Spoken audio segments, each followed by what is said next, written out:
The Montauk Project, MindControl, time portals, and LostMemories, sci-fi or truth.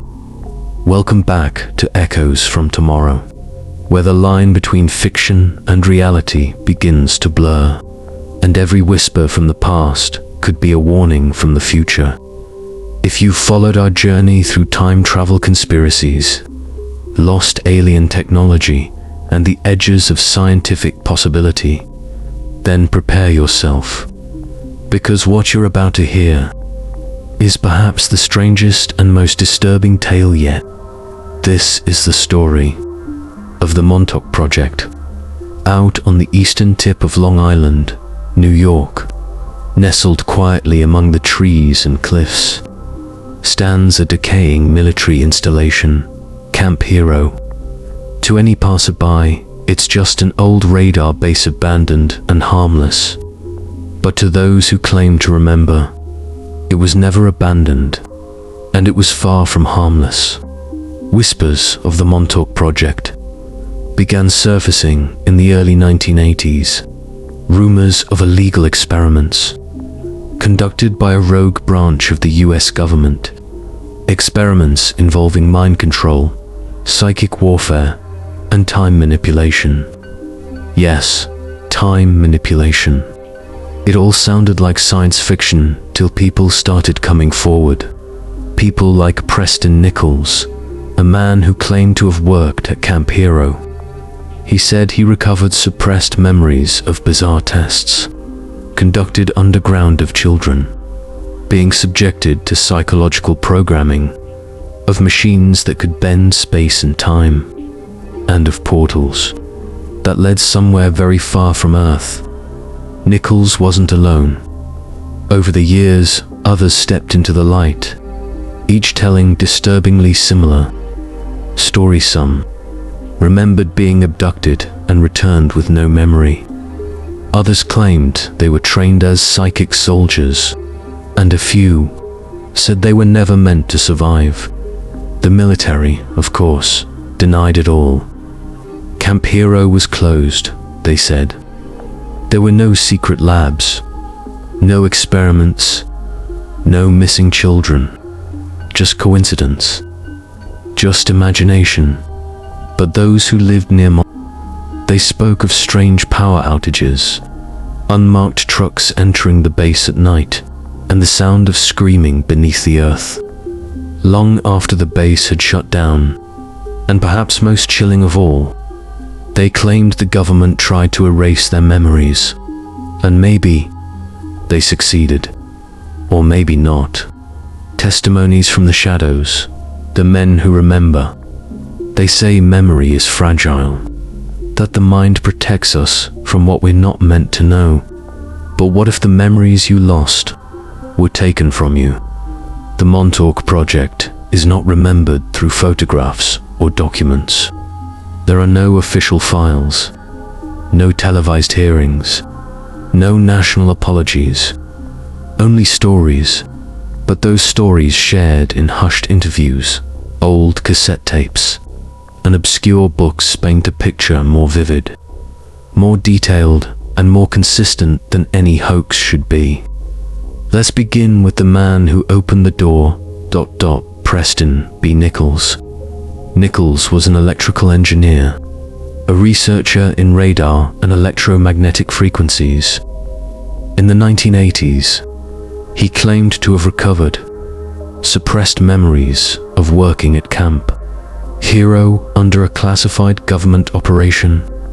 His story: that he was involved in developing a device called the Montauk chair. It was no ordinary chair, connected to a series of electromagnetic amplifiers. The chair allowed certain gifted individuals, usually young boys, to project their thoughts into reality. The stronger the psychic, Nichols wrote, the more vivid the manifestation. He claimed that one boy imagined a beast, enormous, and within minutes, it materialized inside the facility. They called it the Montauk Monster. Security had to shut the system down to make it vanish. Nichols said this wasn't science fiction. This was daily work at Camp Hero. The idea seems ridiculous, but he wasn't alone. Enter Duncan Cameron, a man who, according to Nichols, had been a central test subject in the Montauk chair. Duncan was said to have developed strong psychic abilities, allegedly through genetic manipulation. Some accounts even claim he was born from a program designed to create psychic super soldiers. His memories, fuzzy, fragmented, like puzzle pieces forced back together.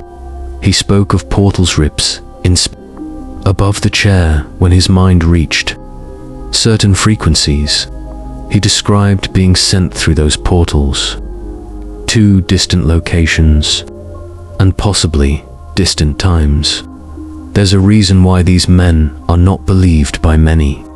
Their stories defy logic, and yet they're frighteningly detailed. Duncan spoke of an underground network beneath Camp Hero, multiple levels, dozens of labs.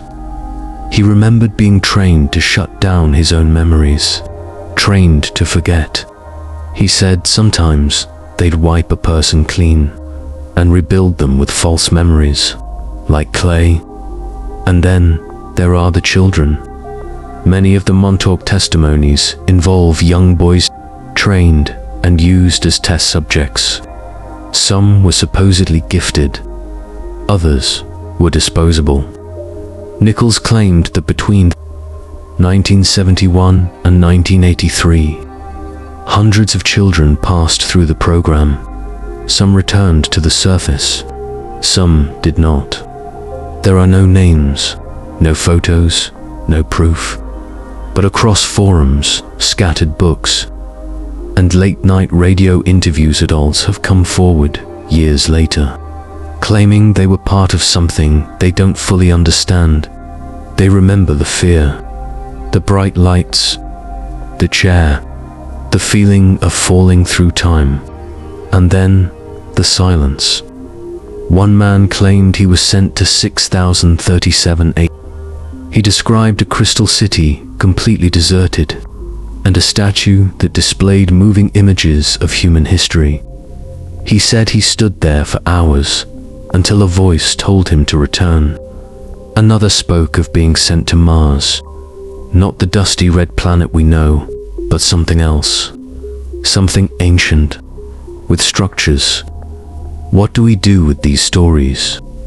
Are they delusions, fabrications, or trauma leaking through cracks in a broken mind?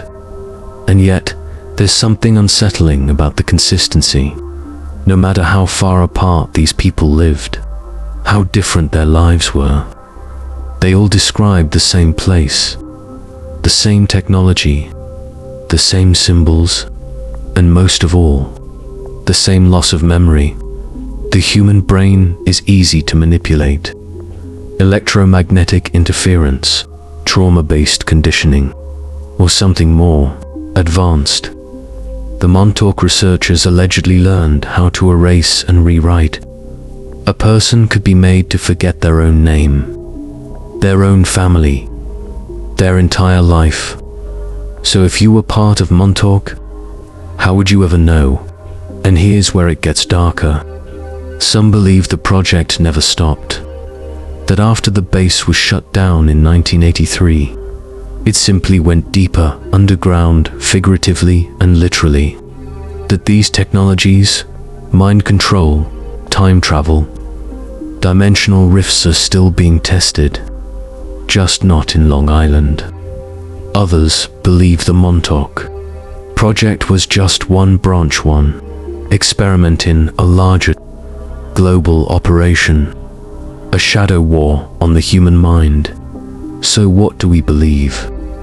Are Preston Nichols and Duncan Cameron the heroes of hidden history, or unreliable narrators caught in the web of their own altered minds?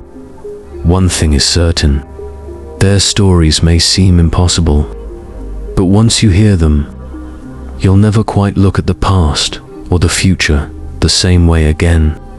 Technology beyond human understanding, the science of the impossible. What if the science of the Montauk Project wasn't decades ahead, but centuries?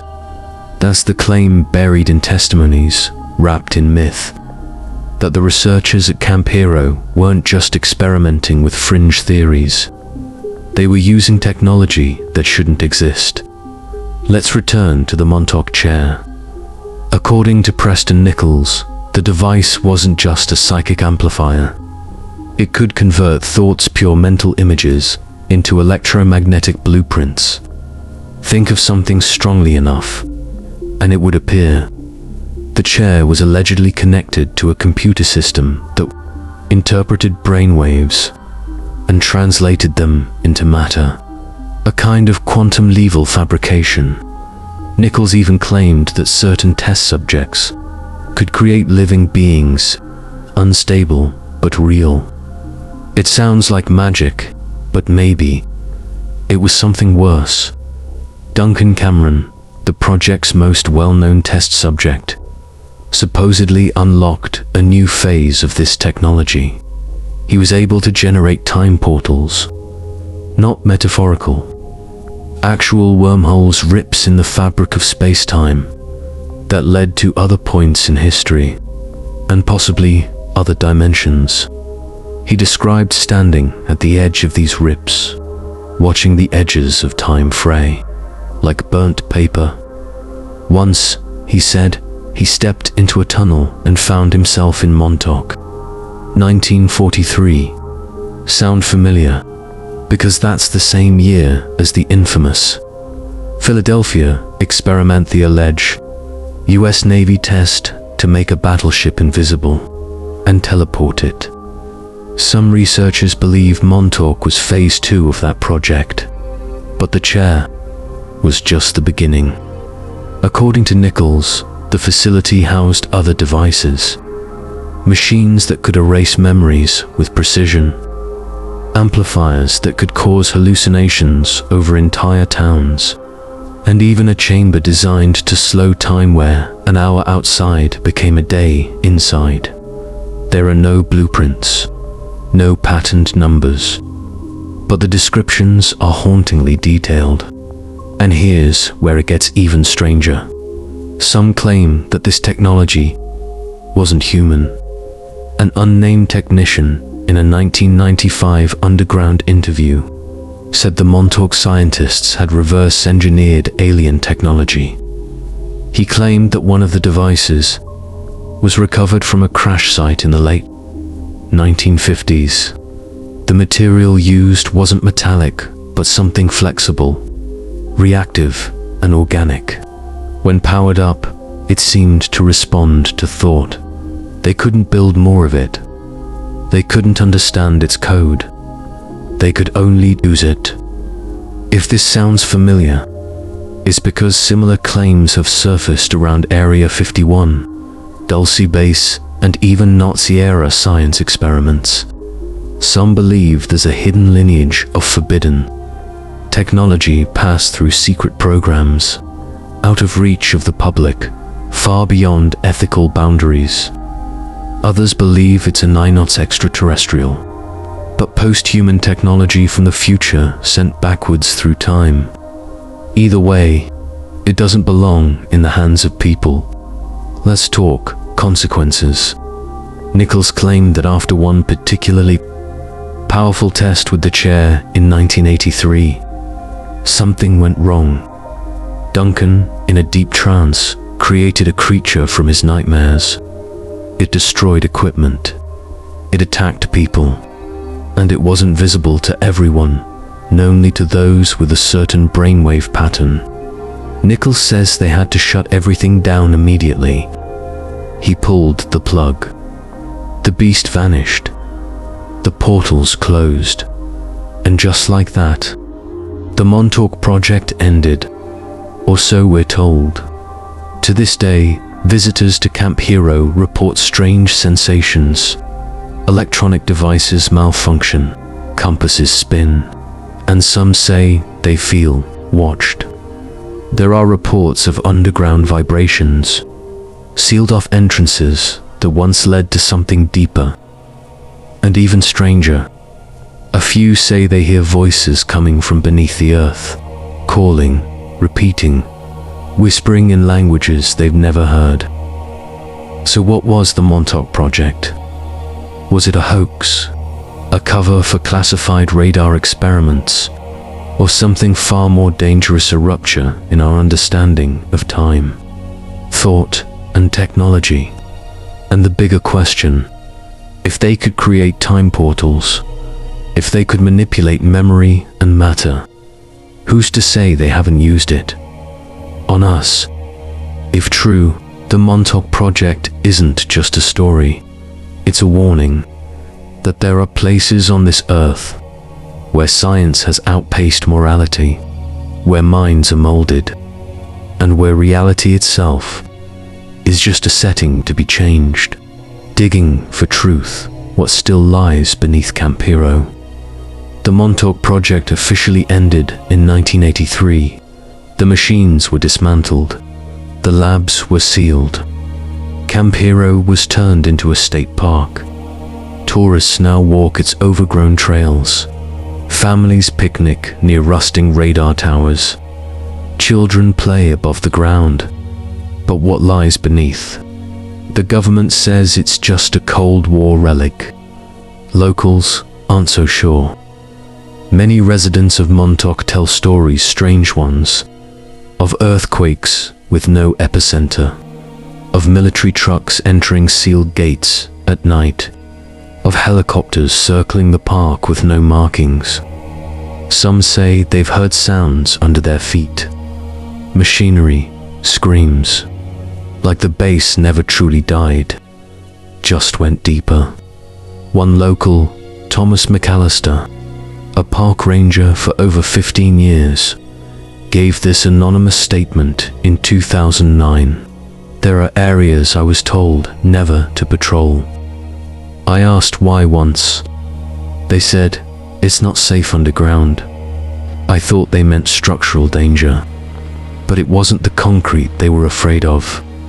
Amateur radio enthusiasts have also reported strange transmissions coming from Camp Hero, unidentifiable pulses, repeating number sequences, and, in one case, a distorted voice saying, Level 4 breach, subject unstable. No one could trace the source.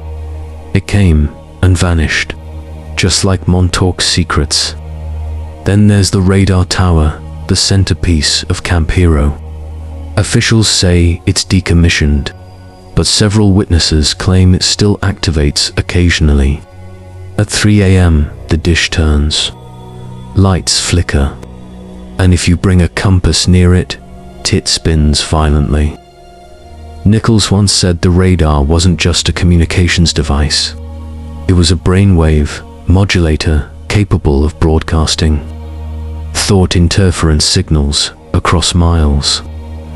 Was it ever turned off? Or is it still transmitting something? A few researchers and conspiracy investigators have tried to access what's left underground, but many entrances are welded shut. Others are collapsed, or so they claim. Still, some have found air vents leading down. Some have found tunnels hidden in the woods. And one man, Michael F., claims he descended through a forgotten shaft in 2014. He said he found a hallway lined with lead panels, broken lights, and a sealed steel door with a red hand scanner. He turned back. Why all the secrecy? If there's nothing left, why not open the site fully to the public?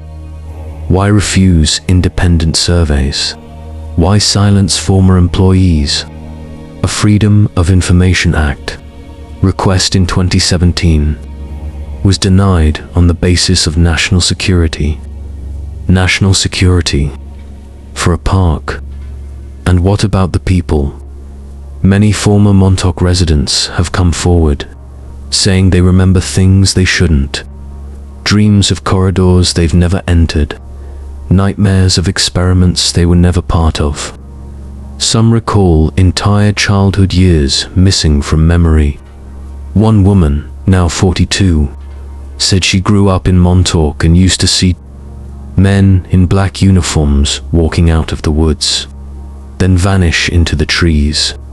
She told her parents. They said it was just her imagination. Now, she's not so sure. If the Montauk Project is a myth, why do so many fear remembering? Why do they all describe the same underground structure, even when they've never met? Why do their stories echo the same names, the same rooms, the same chair? Is it collective delusion? Or are we looking at the fragments of a suppressed reality? Camp Hero still stands. Its walls are cracked, its wires rusted. But sometimes, it's what you can't see that matters. And if the Montauk Project ever happened, if it's still happening, it may not be about aliens. It may not be about time travel. It may be about controlling the mind and hiding the truth right beneath our feet. The money behind the madness who funded Montauk. Every great lie needs money. And the Montauk Project, if real, wasn't a low-budget operation. It involved high-tech machines, underground facilities, decades of personnel, and if you believe the testimony, access to non-human technology. So who paid for it? Let's follow the trail. According to researcher Peter Moon, the funding for Montauk didn't come from the official US defense budget. Instead, it was funneled through black budget programs, classified projects, hidden even from Congress. In some cases, money was reportedly redirected from the Phoenix Projector Cold War era radar experiment. But by the late 1970s, it morphed into something else. The paperwork vanished, the names disappeared, and what was left was one whistleblower claimed the funding came through a defense contractor under a false name. ITT, Interdimensional Technologies. No such company exists on paper today. But in the 1980s, a similar sounding front operated in multiple military bases, handling classified communications. Another paper trail leads to Bell Aerospace, a real company, once owned by Textron, known for building experimental aircraft. Declassified documents confirm Bell was involved in mind interface systems and non-lethal energy weapons. Coincidence or breadcrumbs? Let's widen the lens. In 1992, a retired Air Force colonel anonymously told Dark Matters Weekly, there are over 100 facilities worldwide engaged in cross-dimensional research. Montauk was only one node in a much larger grid. And in 1995, a UN report briefly mentioned classified anomalous field studies being conducted in cooperation with unknown private entities. Again, names redacted, budgets undisclosed. But every whisper points to the same conclusion. This isn't just about Montauk. It's a network, a machine of money, secrecy, and silence. What if corporations are still funding it? Not for military advantage, but for control. Control of memory, control of perception, control of reality. A future where governments no longer need guns, just frequencies. A world where truth is rewritten with the flip of a switch. The Montauk Project may have ended in 1983, but what if it migrated? 2 underground bases in Nevada, 2 digital programs masked as AI research, to corporations experimenting with brain-computer interfaces. We're not talking science fiction. We're talking science. That's already here. If the Montauk chair once converted thought into matter, What happens when our entire world goes digital? What happens when neural implants become normalized? When dreams are recorded, shared, and manipulated? Are we already inside the next phase of the project? And if so, would we even know? Camp Hero still stands, empty, silent, but not forgotten. The metal rusts, the trees grow, but underneath it all, the hum continues. A hum only some can hear, a frequency tuned to those who remember, to those who refuse to forget. You've heard the testimonies, followed the trail, touched the edge of a hidden world. But the truth is not just a story to be told. It's a signal waiting to be amplified. What do you believe? Do you think the Montauk Project was real? Have you ever felt like your memories weren't entirely your own? Drop your thoughts in the comments. We read every single one. Share this video with those who need to hear it. And if you're brave enough to dig deeper, subscribe and join our mission to expose the secrets buried in time.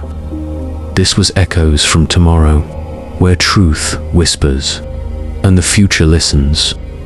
So we're left with a question. Is Andrew Basiago delusional?